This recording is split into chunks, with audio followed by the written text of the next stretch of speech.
certes avec les parlementaires francophones, mais surtout avec les femmes et les jeunes parlementaires. Grande première en Côte d'Ivoire. La prochaine communication, donc, sera offerte par M. Amadou Soumahoro, président de l'Assemblée nationale de Côte d'Ivoire. S'il vous plaît, mesdames et messieurs.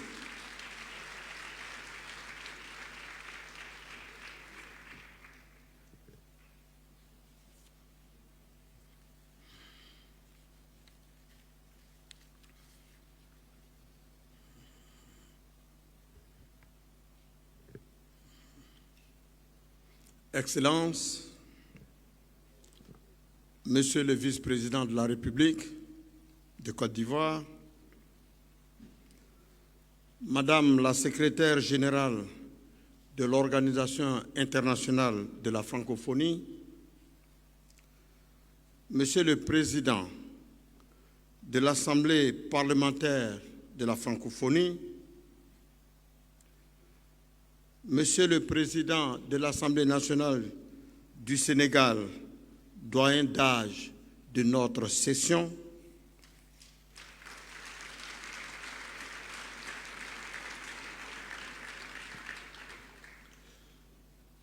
Mesdames et Messieurs les présidents d'Assemblée parlementaire, Mesdames et Messieurs les membres du gouvernement de la République de Côte d'Ivoire, Excellences, Mesdames et Messieurs les ambassadeurs et membres du corps diplomatique, Monsieur le secrétaire général de l'Assemblée parlementaire de la Francophonie, Monsieur le secrétaire général administratif de l'Assemblée parlementaire de la Francophonie, Mesdames et Messieurs les secrétaires, Mesdames et Messieurs les membres du secrétariat général de l'APF, honorables parlementaires, honorables chefs coutumiers et guides religieux, Mesdames et Messieurs les membres de la presse nationale et internationale, chers amis de la francophonie. C'est avec une immense joie et un grand honneur que je prends la parole au nom de l'Assemblée nationale de Côte d'Ivoire en ces circonstances exceptionnelles et solennelles de l'ouverture de la 45e session de l'Assemblée parlementaire de la francophonie. Cet honneur est d'autant plus grand que la Côte d'Ivoire, qui a le privilège d'accueillir cette importante session de notre organisation. Je voudrais à cet égard vous souhaiter à toutes et à tous la bienvenue en Côte d'Ivoire, terre d'hospitalité, terre de fraternité.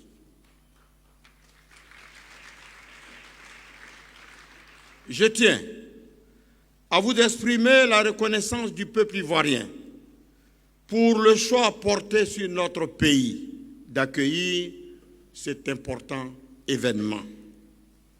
La Côte d'Ivoire entière est honorée et vous exprime toute sa gratitude. Je voudrais, à ce stade de mon propos, saluer la présence de son Excellence Monsieur Daniel Kablan-Duncan, vice-président de la République de Côte d'Ivoire, représentant son Excellence Monsieur Alassane Ouattara, président de la République de Côte d'Ivoire. Excellence, Monsieur le vice-président de la République, je tiens à saluer votre présence si distinguée et vous remercier pour votre rôle essentiel dans le processus de développement économique et social de notre pays, la Côte d'Ivoire. Votre présence distinguée, qui rehausse l'éclat de cette cérémonie, démontre sans surprise l'attachement infaillible du président de la République, son Excellence Alassane Ouattara, au parlementarisme ainsi qu'aux valeurs et aux principes démocratiques. Aussi, voudrais-je vous prier de bien vouloir transmettre à son Excellence le Président de la République nos sincères remerciements et nos sentiments de reconnaissance pour sa grande sollicitude. Excellence, Monsieur le Vice-président de la République, nous notons avec une grande satisfaction que les actions du Président de la République en faveur de la consolidation de la démocratie, de la paix et de la prospérité en Côte d'Ivoire sont parfaitement en accord avec l'engagement du Parlement de prendre des mesures législatives idoines pour construire une société plus juste, une société plus égalitaire et plus harmonieuse. Me tournant vers son Excellence, Madame la secrétaire générale de la Francophonie, de l'Organisation internationale de la Francophonie, je vous rends un hommage déférent, Madame la secrétaire générale.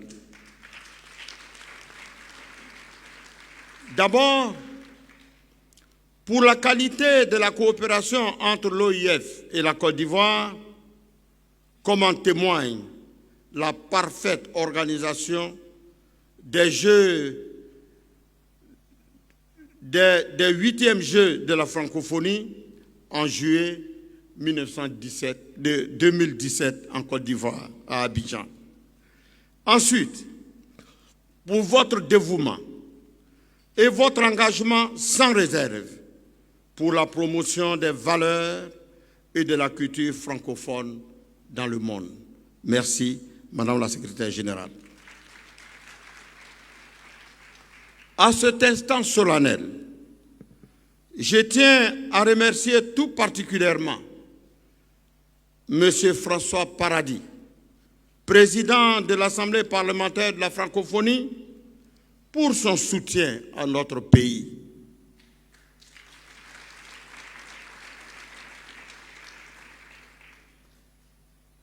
Je salue en vous le grand ami de la Côte d'Ivoire,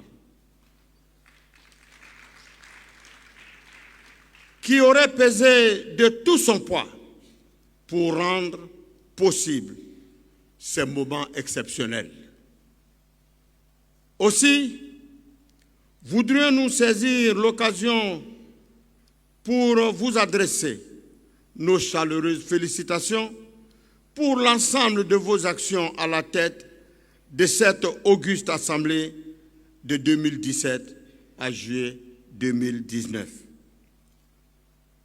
Vous me transmettrez, vous me permettez, mesdames et messieurs, de saluer dans le même esprit la présence des honorables présidents des parlements et de leurs délégations qui donnent tout son sens à cette cérémonie.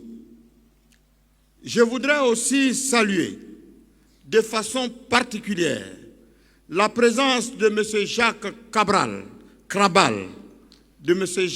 Krabal, secrétaire général parlementaire de l'APF, dont les actions continuent de donner chaque jour davantage de la visibilité à notre organisation parlementaire francophone. Qu'il me soit permis de saluer également M. Emmanuel Mori, secrétaire général administratif de l'APF, pour son rôle important pour la tenue de cette session. À vous, mesdames et messieurs les membres du gouvernement de la République de Côte d'Ivoire, merci. Merci de nous honorer de votre présence en ces circonstances de célébration de la francophonie. Merci à vous, mes chers ex-collègues.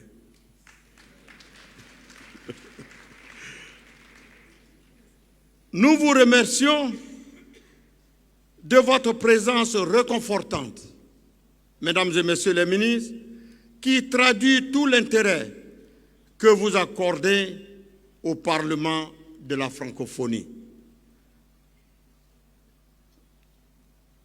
Distingués invités, je voudrais aussi profiter de cette occasion pour remercier Madame et Messieurs les présidents des institutions de la République de Côte d'Ivoire. Merci pour votre présence.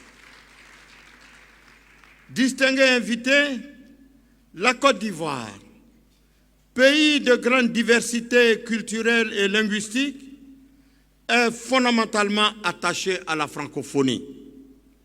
La langue française, puissant vecteur d'expression, d'échange et de cohésion sociale, se conjugue bien avec nos spécificités culturelles et linguistiques.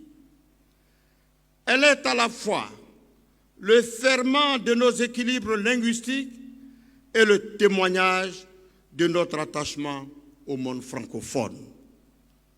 Si la Côte d'Ivoire partage avec la grande famille de la francophonie l'usage de la langue française, elle partage aussi avec ses hommes et ses femmes les valeurs universelles de paix, de démocratie, de solidarité et de développement durable. L'attachement de la Côte d'Ivoire à la francophonie ne date pas d'aujourd'hui. En effet, notre pays est de ceux qui ont été à l'origine de la création de l'Association internationale parlementaire de langue française, devenue aujourd'hui l'Assemblée parlementaire de la francophonie. Feu, le président Philippe Grégoire Yassé, alors président de l'Assemblée nationale, devint en 1978 le président de l'Association internationale des parlementaires de langue française. C'est le lieu de saluer à nouveau la coopération fructueuse entre la Côte d'Ivoire et l'Organisation internationale de la francophonie, notamment à travers son accompagnement dans la sortie de crise de notre pays et son appui dans le renforcement des capacités de l'Assemblée nationale à travers l'APF. Ainsi, la Côte d'Ivoire est parvenue, sous l'impulsion du président de la République, son Excellence Alassane Ouattara, à tourner la page de la décennie de crise et à reprendre de manière irréversible le chemin de la paix, de la croissance et du progrès.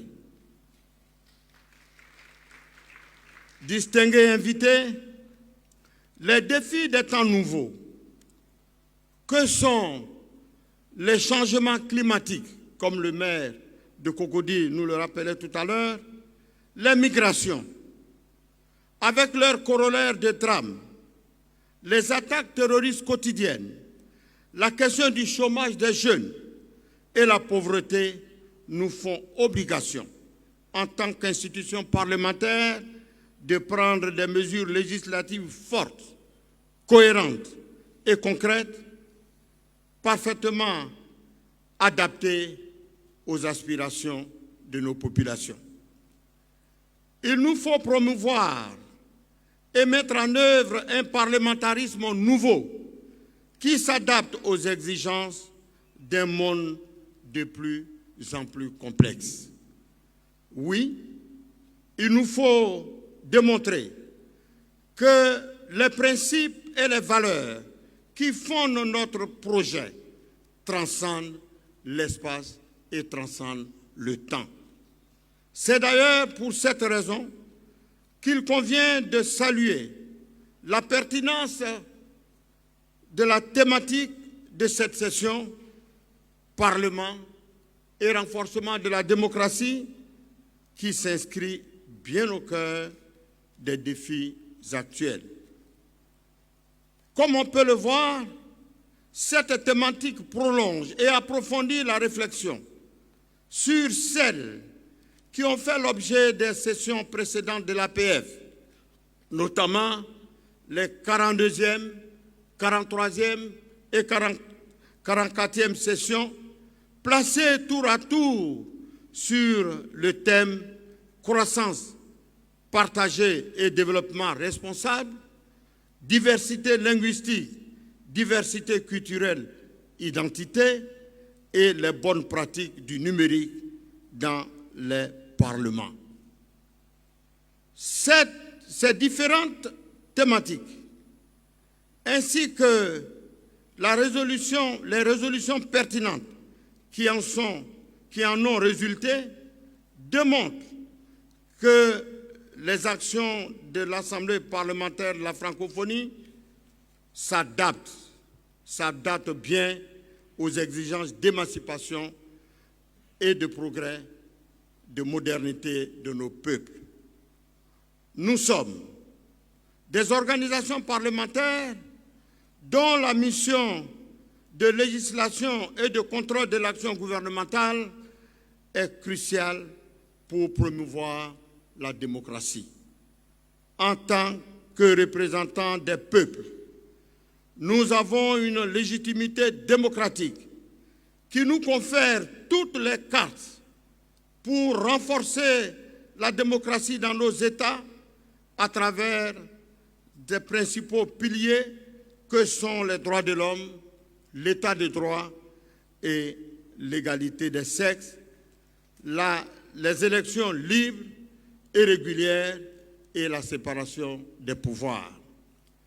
Plus que toute autre institution, nous représentons la société dans toute sa diversité et nous sommes appelés à trouver un compromis entre les intérêts opposés et les espérances de la collectivité. Notre diversité, qui fait la richesse de la francophonie, doit nous conduire à mutualiser nos efforts pour faire face aux défis qui s'opposent à nos États. Parce que, aussi élaborées soient-elles, les politiques nationales ne peuvent pas à elles seules faire face aux défis actuels qui sont de plus en plus complexes et multiformes au point où ils paraissent dépasser les capacités d'intervention des États respectifs. Dans ce contexte, l'union n'est plus une option. L'union devient une nécessité pour préserver la stabilité, poursuivre le progrès et consolider la démocratie sans cesse éprouvée dans les États même les plus puissants. C'est la seule issue possible pour regagner le respect et le soutien de nos concitoyens. Aussi, sommes-nous convaincus que c'est par une politique de renforcement des libertés et de la protection des droits humains à l'échelle mondiale que nous saurons mener à bien les objectifs visant à atteindre un monde plus juste et à favoriser le développement durable. C'est pourquoi le Parlement ivoirien est fondamentalement attaché aux valeurs de liberté et de progrès et travaille avec les autres institutions au renforcement de la démocratie. Toutes choses qui fondent l'engagement du président de la République, son Excellence Alassane Ouattara, d'organiser des élections présidentielles apaisées en Côte d'Ivoire en 2020, tout comme l'ont été celles de 2015. Il ne saurait en être autrement, car les Ivoiriens aspirent profondément à la paix et à la stabilité pour poursuivre harmonieusement le développement du pays. Nous le savons, rien de durable et de solide ne peut se bâtir sans la paix. La paix est aussi indissociable de la démocratie. Elle est à la fois le moyen et la finalité de la démocratie. J'exhorte donc tous nos gouvernements à maintenir ce cap et à poursuivre les efforts en vue de consolider l'état de droit et la bonne gouvernance. Excellences, Monsieur le vice-président de la République, honorables participants, c'est sur ces exhortations que je voudrais clore mes propos en souhaitant que les présentes assises parlementaires de la francophonie nous permettent, au vu de la qualité des participants, de dégager des alternatives stratégiques idoines afin de relever les défis du renforcement de la démocratie pour le progrès social et le bien-être des peuples dans tous les pays de l'espace francophone et partout dans le monde. Je vous remercie.